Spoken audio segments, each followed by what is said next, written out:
మాదిగ రాజకీయ పోరాట సమితి ఎంఆర్పీఎస్ జాతీయ అధ్యక్షులు బిఎన్ రమేష్ కుమార్ మాదిగ నాయకత్వంలో ఎంఆర్పీఎస్ స్థాపించి 30 సంవత్సరాలు నిండిన సందర్భంగా మాదిగల మహాజాతర చలో ఈదుముడి నాగులప్పపాడు ప్రకాశం జిల్లాలో జరిగే పోస్టర్ ఆవిష్కరించారు.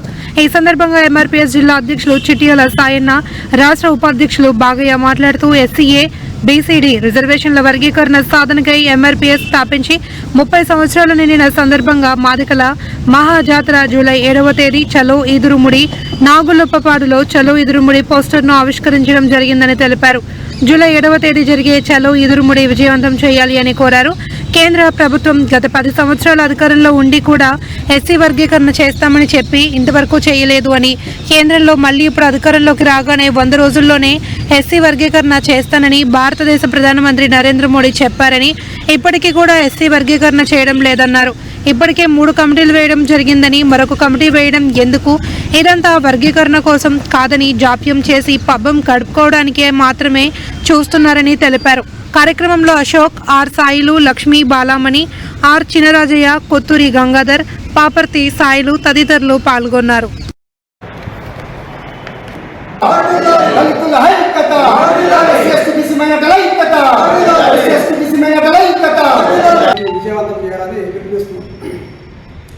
ఈ ఎంఆర్పీఎస్ ప్రకాశం జిల్లా ఈదురుపూడి గ్రామంలో 1994లో స్థాపించడం జరిగింది. ఆ యొక్క 30 సంవత్సరాల 3 దశాబ్దాల ఉత్సవాలు కార్యక్రమం విజయవంతం చేయడానికి పిలుపునిస్తున్నాం. కాబట్టి కామారెడ్డి జిల్లాలో ఉన్న మాదిగ ఉపకులాల 24 మండలాల్లో ఉన్న మాదిగలు తరలి రావాలని పిలుపునిస్తున్నాం. కాబట్టి ఆ రోజు రైలుకు ప్రకాశం జిల్లాకు వచ్చి ఆ యొక్క ఈదురుపూడి గ్రామంలో జరగబోయే కార్యక్రమం విజయవంతం చేయాలని పిలుపునిస్తున్నాం.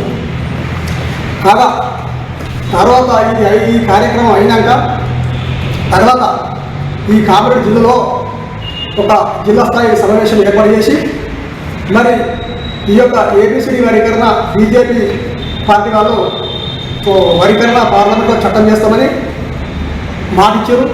మరి అది ఎట్లా చేస్తారు, మరి దాన్ని ఎట్లా ఏ విధంగా దక్కించుకోవాలని దాన్ని చర్చించి దానికి సంబంధించిన కార్యక్రమాలను మేము ఆలోచన చేసి దానికి ఉద్యమాన్ని సిద్ధం చేస్తామని నేను మా యొక్క మన బీజేపీ ప్రభుత్వానికి మేము డిమాండ్ చేస్తున్నాం.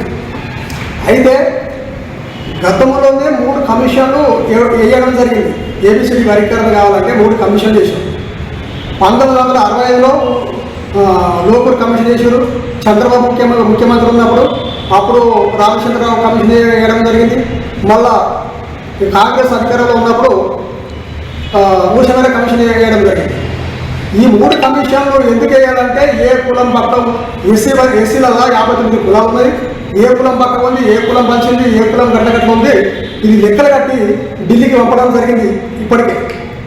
మరి ఇప్పుడు బీజేపీ ప్రభుత్వము 4వ కమిషన్ వేసి ఈ యొక్క ఏదైతే వర్గీకరణతో దాన్ని జాప్యం చేయడానికి రకరకాల కాకమకథలు చెప్తూ నాటకాలు ఆడుతున్నారు.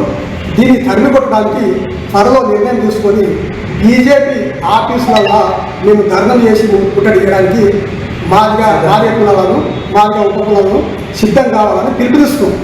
కాబట్టి ఇప్పటికైనా ఈ విషయాన్ని బీజేపీ లీడర్లు చూసి మరి ఏదైతే వర్గీకరణతో దానికి ప్రయత్నాలు చేసి వర్గీకరణ గురించి చట్టం చేయాలని మేము తెలియజేస్తున్నాం.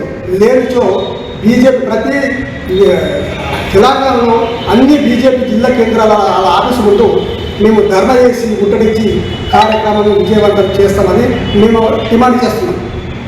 హెచ్చరించేది ఒకటే, ఏదైతే మీరు హామీలు ఇచ్చిర్రో హామీ ఇవ్వడం కాదు, వర్గీకరణ చేసి చూపెట్టుర్రి. వర్గీకరణ చేస్తే మా పిల్లలు మేము ప్రతి ఒక్కళ్ళు బాగుపడతారు. ఏదో ఇలా ఓటు బ్యాంక్ ఎంచుకోకుండా మీరు హామీ ఇచ్చుకుంటూ పోతారు. కాబట్టి ఇది మేము సహించము. రాబోయే కాలంలో కూడా బీజేపీ ప్రభుత్వం కానీ, కాంగ్రెస్ ప్రభుత్వం కానీ, టీఆర్ఎస్ ప్రభుత్వం కానీ ఇది మేము బుద్ధి చెప్పేది ఇంకా చాలా ఉన్నది. ఇది మాజీ రాజకీయ పార్టీ సభ్యుల నుంచి మేము డిమాండ్ చేస్తున్నాము.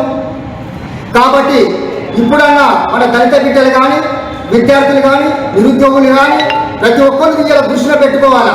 మనం ఎటు పోతున్నాము, ఎంఆర్పీస్ ఎక్కడ కొట్టింది, వరీకరణ ఎక్కడ పోతుంది? వరీకరణ ఎక్కడుంది? ఎంఆర్పిఎస్ ఎక్కడుంది?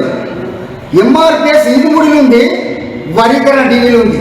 కాబట్టి అది చేయకపోవడము, మనం నమ్మడము, గొర్రెల లెక్క మనల్ని కూడా మన నాయకులు కూడా నమ్మించి మోసాలు చేస్తారు. కాబట్టి ప్రతి ఒక్కరు దృష్టిలో పెట్టుకోవాలా.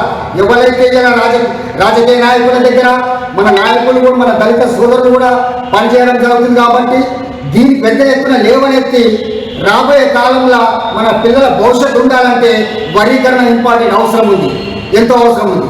కాబట్టి ప్రతి ఒక్కరు మన దళిత అక్కలు కూడా ప్రాణాలు ఇవ్వడం జరిగింది, అన్నలు కూడా ఇవ్వడం జరిగింది. దాన్ని దృష్టిలో పెట్టుకొని ఇప్పుడు రాబోయే కాలంలో ఇప్పుడన్నా ఒత్తిడి తెచ్చి పార్లమెంటులో వరీకరణ గురించి ప్రతి ఒక్కళ్ళు లేవనెత్తుతేనే బాగుంటుంది.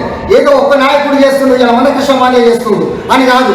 మందకృష్ణ మాదిగ ఇవాళ వరీకరణ మీద 30 సంవత్సరాల నుంచి పోట్లాడుతుండు. ఇవాళ తప్పుతో కూడా పట్టించి రాజకీయాలకు ఇవాళ కొత్త పలుకుతుండు. కాబట్టి మేము సైన్స్ మాదిగ రాజకీయ పోరాట సంస్థ నుంచి ప్రతి ఒక్క దళిత బిడ్డకు కూడా ఇవాళ అన్యాయాలు జరుగుతున్నాయి. కాబట్టి అది కూడా దృష్టిలో పెట్టుకోవాలి. ఎందుకంటే ఇవాళ ఏ రాజకీయ నాయకుడు అని ఇవాళ వరీకరణ చేసిండు? ఇవాళ మనం ఈ పార్టీ కంటే ఈ పార్టీకి ఓట్లు వేయడంటూ, ఆ పార్టీ అంటే ఆ పార్టీకే ఓట్లు వేయని చెప్పించి మనం గెలిపించి గద్దెల మీద కూర్చొని పెడుతున్నాం తప్ప ఏ ఒక్క